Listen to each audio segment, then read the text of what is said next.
Welcome to the Krishna Das Pilgrim Heart Hour. In this podcast, Krishna Das shares his warm-hearted and down-to-earth path to the divine.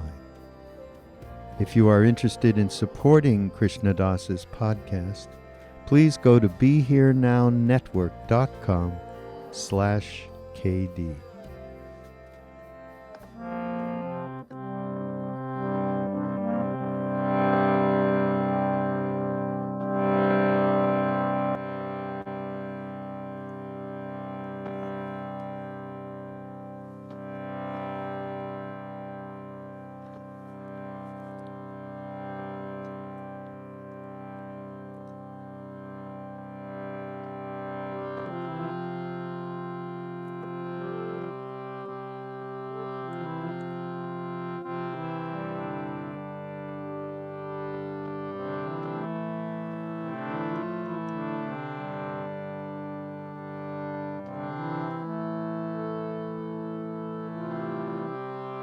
He Ma Durga, He Ma Durga, He Ma Durga, He Ma Durga.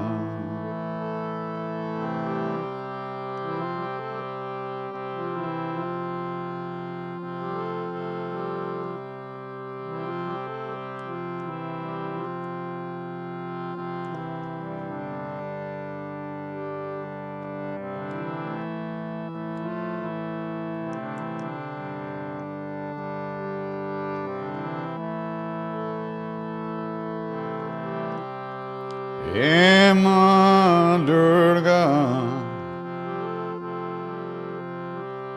He Ma Durga, He Ma Durga, He Ma Durga.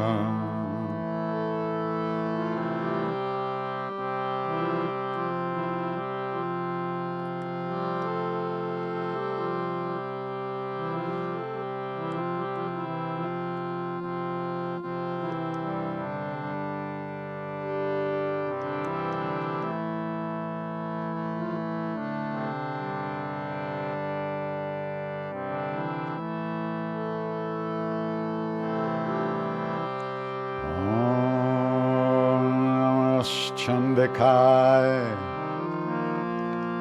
Om Namah Chandakaya, Om Namah Chandakaya,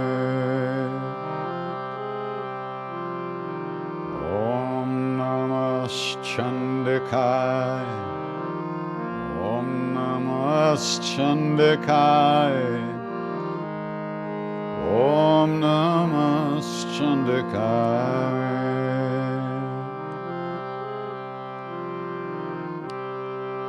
Chanting Mangala Kali, Bhadrakali, Kapalini,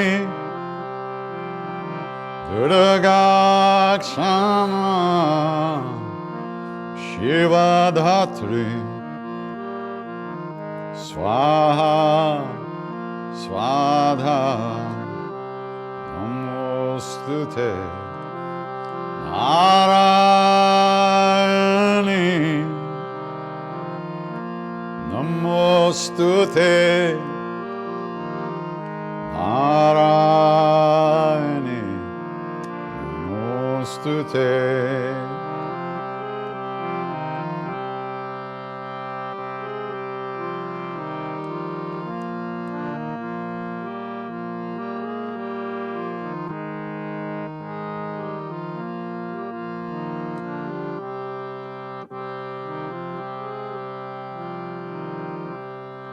Siddhi Buddhi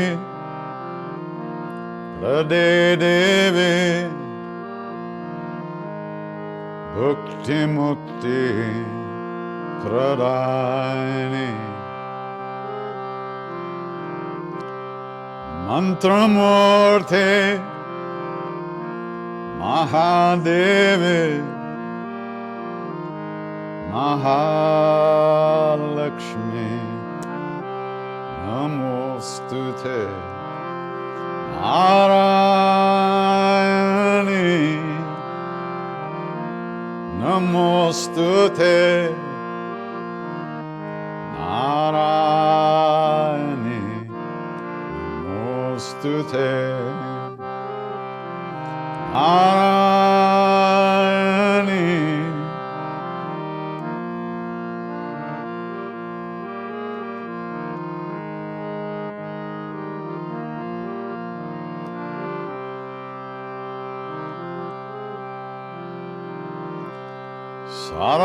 Sarvabadha vinirmukto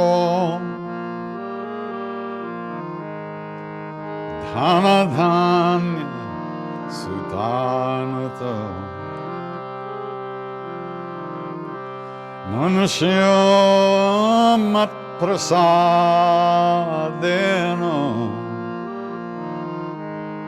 Bhavishyati